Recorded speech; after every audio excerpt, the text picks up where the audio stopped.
وہ اکثر اپنے شوہر سے کہتی کہ ہماری زندگی میں خوشحالی کب آئے گی، ہماری زندگی میں اچھے دن کب آئیں گے، کیا یہ غربت ہماری قسمت میں ہمیشہ کے لیے لکھ دی گئی ہے؟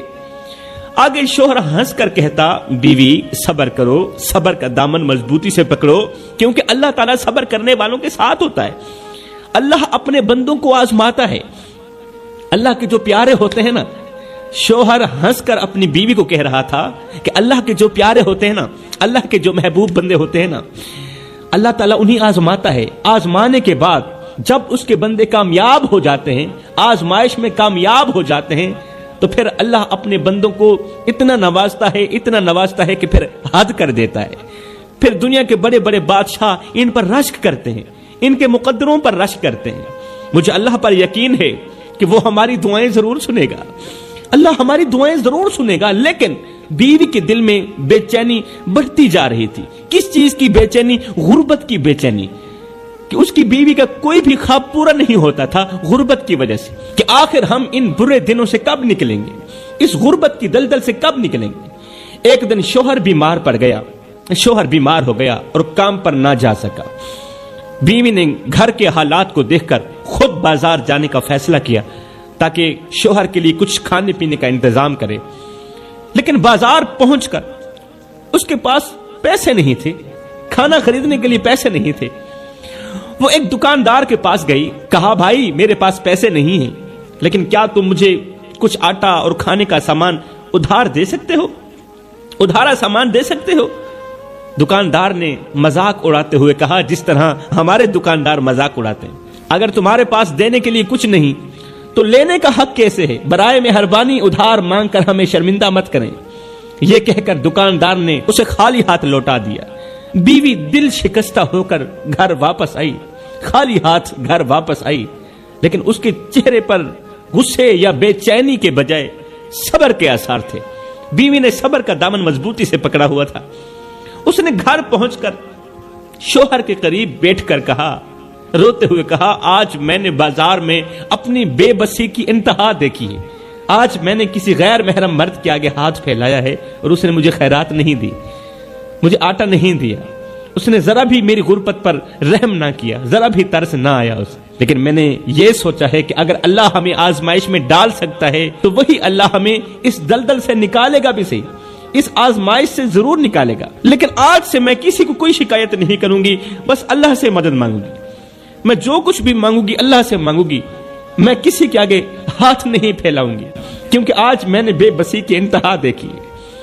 اسی رات دونوں میاں بیوی مصلے پر بیٹھے پوری رات دعائیں مانگتے رہے، رو رو کر اللہ سے رزق حلال طلب کرتے رہے۔ رات گزر گئی، صبح ہوئی، شوہر کی طبیعت میں کچھ بہتری آئی۔ شوہر کی طبیعت کچھ بہتر ہوئی تو وہ پھر سے بیوی سے دعائیں لیتا ہوا محنت مزدوری کی تلاشی کے لیے نکل گیا۔ پورا دن بازار میں بیٹھا رہا مگر اسے کوئی کام نہ ملا، پورا دن بازار میں بیٹھا رہا، اسے کوئی کام نہ ملا۔ پورا دن جب کام نہ ملا تو وہ تھکے قدموں کے ساتھ گھر کی طرف لوٹا، ہاتھ خالی تھے۔ اس کے دل میں ایک عجیب سی بے بسی تھی، عجیب سی بے بسی تھی۔ وہ سوچتا جا رہا تھا کہ اب جا کر میں اپنی بیوی کو کیا کہوں گا، وہ جو دن رات غربت کے بوجھ تلے پریشان رہتی، جو ہر روز مجھ سے امید لگاتی ہے، وہ آج بھی مجھ سے سوال کرے گی، وہ آج بھی مجھ سے سوال کرے گی۔ کہیں ایسا نہ ہو کہ وہ صبر کا دامن چھوڑ دے، وہ صبر کا دامن چھوڑ دے اور ہماری زندگی مزید آزمائش میں مبتلا ہو جائے۔ یہ سوچتے سوچتے اس غریب شوہر کی نظر اچانک ایک جانور پر پڑی جو سڑک کے کنارے مرا پڑا تھا۔ اس کے دل میں ایک خیال سا ابھرا کہ کیوں نہ میں اس مرے ہوئے جانور کا گوشت نکال لوں، یہ کم از کم ہمارے بھوکے پیٹ کا سہارا تو بنے گا۔ بھوکے ہیں، کھانے کے لیے کچھ نہیں، اتنا تو چل جائے گا نا، اللہ معاف کرنے والا ہے۔ وہ غریب شخص مرے ہوئے جانور کے قریب گیا، آنکھوں میں بے بسی اور دل میں خوف کا طوفان تھا۔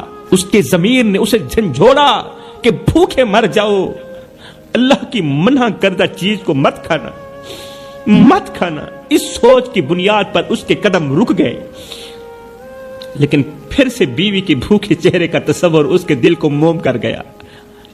گھر میں بیوی 2 دن کی بھوکی تھی نا، اس نے لرزتے ہاتھوں سے مرے ہوئے جانور کے ٹکڑے نکالے، گوشت کے ٹکڑے نکالے، شاپر میں ڈالے اور رات کے سناٹے میں سر جھکائے اپنے گھر کی طرف روانہ ہوا۔ گھر کے قریب پہنچتے ہوئے اس کا دل زور زور سے دھڑکنے لگا۔ وہ سوچ رہا تھا کہ اگر بیوی کو معلوم ہو گیا کہ میں اس کے لیے حرام لے کر آیا ہوں تو وہ کیا کہے گی؟ میری بیوی عبادت گزار ہے، تو مجھے کیا کہے گی؟ کیا وہ مجھے حقارت کی نگاہ سے نہیں دیکھے گی؟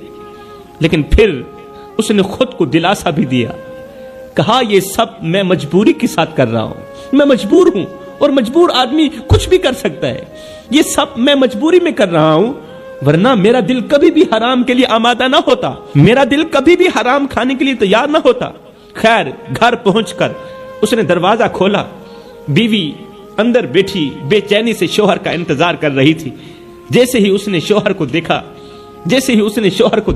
تو اس کی آنکھوں میں امید کی کرن جھلکنے لگی۔ وہ بولی، کیا تم کھانے کے لیے کچھ لے کر آئے ہو؟ میرے پیٹ کے لیے کچھ بندوبست کر کے آئے ہو؟ شوہر نے شاپر کو ایک کونے میں رکھتے ہوئے نظریں جھکاتے ہوئے کہا، ہاں لایا ہوں، یہ اٹھا لیجئے، پکا لیجئے۔ بیوی نے خوشی سے شاپر سے گوشت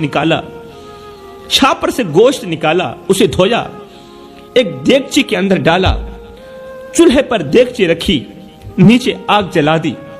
چند لمحے بعد جب دیگچی کا ڈھکن ہٹایا تو دیکھ کر حیران رہ گئی کہ دیگچی کے اندر گوشت کی جگہ خون ہی خون ہے، دیگچی کے اندر خون ہی خون ہے، اور اس خون سے حرام کی بدبو آ رہی ہے، حرام کی بدبو آ رہی ہے، اور دیگچی کے اندر خون ہی خون ہے۔ بیوی کی آنکھیں حیرت اور خوف سے پھٹی کی پھٹی رہ گئی، ہاتھ لرزنے لگے، اس سے بو برداشت نہ ہو پا رہی تھی۔ وہ فوراً شاپر اور دیگچے لیے شوہر کے پاس پہنچی، وہ شوہر جو صحن کے کونے میں چپ چاپ بیٹھا رو رہا تھا۔ اس کے پاس آ کر کہا، مجھے سچ بتانا کہ یہ گوشت کہاں سے لائے ہو، گوشت کہاں سے لائے ہو، حقیقت چھپانا مت، مجھے سچ بتانا۔ شوہر نے نظریں جھکا لی، اس کے چہرے پر شرمندگی کے سائے تھے۔ لرزتی ہوئی آواز میں اس نے کہا، میں مجبور ہو گیا تھا، تیری بھوک، تیرے چہرے کی مایوسی میرے دل پر بوجھ بن گئی تھی، میں نہیں سمجھ پایا کہ میں کیا کر رہا ہوں، تیری بھوک نے مجھے اندھا کر دیا تھا، تیری مایوسی نے مجھے اندھا کر دیا تھا۔ یہ سنتی ہی بیوی آنسوؤں کے ساتھ شوہر کے قدموں پر پڑ گئی، روتے ہوئے بیوی نے کہا، اے میرے سرتاج، ہمیں بھوک سے مرنا قبول ہے لیکن حرام کھانا کبھی قبول نہیں ہے۔ اللہ نے ہمیں آزمائش دی ہے لیکن اس کا حکم توڑنا ہمیں کہیں زیادہ نقصان پہنچا سکتا ہے۔ کیا تم نہیں جانتے او میرے سرتاج، مجھے حرام کھلانے والے، کیا تم نہیں جانتے کہ حرام رزق میں کبھی سکون نہیں ہوتا، حرام رزق میں کبھی سکون نہیں ہوتا۔ جو عورتیں اپنے شوہروں کو حرام کمانے پر مجبور کرتی ہیں وہ دنیا کی بدبخت عورتوں میں سے ہوتی ہیں، وہ دنیا کی بدقسمت عورتوں میں سے ہوتی ہیں۔ بیوی کا یہ جملہ کہ میں بھوک سے کیوں نہ مر جاؤں، مجھے حرام کا لقمہ مت کھلانا، مجھے حرام مت کھلانا، ہائے یہ جملہ اللہ کی ذات کو اتنا پسند آیا کہ اللہ کی ذات اسی لمحے کے اندر ان پر مہربان ہو گئی، ان دونوں میاں بیوی پر مہربان ہو گئی۔ یہ ایک جملہ اللہ کو اتنا بڑا پسند آیا کہ میرے لیے جب بھی لے کر آنا حلال کا نوالا لے کر آنا، یہ جملہ میرے اللہ کو اتنا پسند آیا کہ اللہ کی ذات ان پر مہربان ہو گئی۔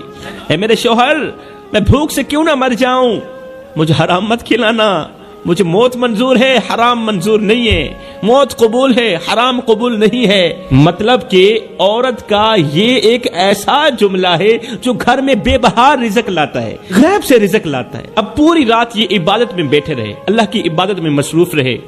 دوسرے دن کا سورج طلوع ہوا، اس کا شوہر گھر کے باہر بیٹھا تھا، اچانک ایک اجنبی شخص ان کے دروازے پر آیا، کیونکہ اب آزمائش کے دن نکل چکے تھے، اب پریشانیوں کے دن ختم ہو چکے تھے، اب اچھے دن آنے والے تھے۔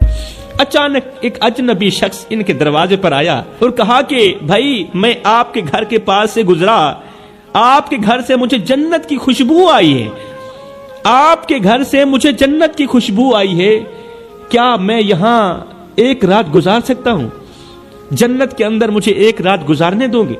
کیا میں ایک رات گزار سکتا ہوں؟ یہ بات سنتے ہی یہ غریب شخص پریشان ہو گیا کہ اگر میں نے مہمان کو اپنے گھر بٹھا دیا تو ظاہر ہے کھانا بھی کھلانا پڑے گا، پانی بھی پلانا پڑے گا، جبکہ ہمارے گھر میں روٹی کا ایک ٹکڑا بھی موجود نہیں، سوکھی روٹی کا ٹکڑا بھی موجود نہیں، ہمارے اپنے کھانے کو نہیں، مہمان کو کیا کھلائیں گے؟ بیوی نے کہا تم پریشان مت ہو، مہمان کو اپنے کمرے کے اندر بٹھاؤ، مہمان کو اندر جگہ دو، کمرے کے اندر بٹھاؤ، اور یہ لو میرا ایک لباس، یہ لو میرا ایک لباس بیچ کر مہمان کے لیے کھانے پینے کا بندوبست کرو۔ شوہر نے ایسا ہی کیا، شوہر نے ایسا ہی کیا۔ اجنبی شخص نے وہیں رات گزاری اور صبح جاتے وقت ایک تھیلا دیا غریب کو۔ اجنبی نے صبح واپس جاتے وقت اس نے غریب کو ایک تھیلا دیا اور ساتھ میں کہا یہ جو تھیلا ہے یہ آج سے 20 سال پہلے میرے مرشد نے مجھے دیا تھا، اور ساتھ میں کہا تھا کہ جب بھی اور کہیں بھی جس گھر کے اندر سے تجھے جنت کی خوشبو آئے، اللہ اکبر، زندگی کے کسی موڑ پر بھی، کسی سفر میں بھی، جب بھی اور کہیں بھی جس گھر کے اندر سے تجھے جنت کی خوشبو آئے، بس یہ امانت ان گھر والوں کو دے دینا۔ اس جنت کے اندر جو لوگ رہائش پذیر ہیں، یہ امانت اس گھر میں رہنے والوں کے سپرد کر دینا، یہ امانت اس جنت کے اندر رہنے والوں کے سپرد کر دینا۔ لہذا بھائی یہ لیجیے آپ کی امانت، اور مجھے اجازت دیجیے میں یہاں سے جا رہا ہوں۔ وہ تھیلا دے کر امانت ان کے سپرد کر کے مہمان وہاں سے چلا گیا۔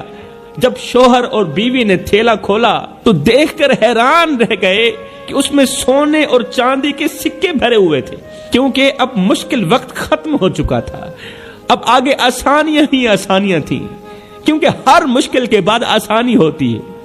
تھیلا سکوں سے بھرا ہوا تھا، اور وہ سکے چاندی کے نہیں تھے، وہ سکے سونے کے تھے۔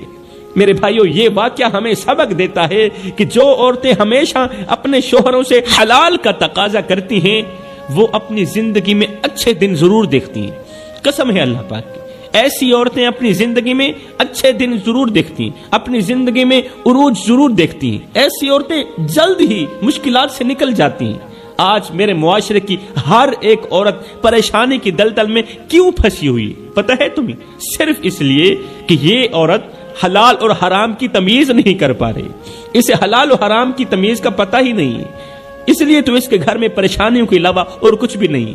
تو فرمایا اگر تم اپنے گھر میں بے بہا رزق لانا چاہتی ہو، غربت اور پریشانیوں سے بچنا چاہتی ہو، تو اپنے شوہر سے حلال کی ڈیمانڈ کرو، حرام سے بچو، پھر دیکھنا کیسے تمہارے گھر میں خوشحالیاں آتی ہیں، پھر دیکھنا تم زیرو سے ہیرو بن جاؤ گے۔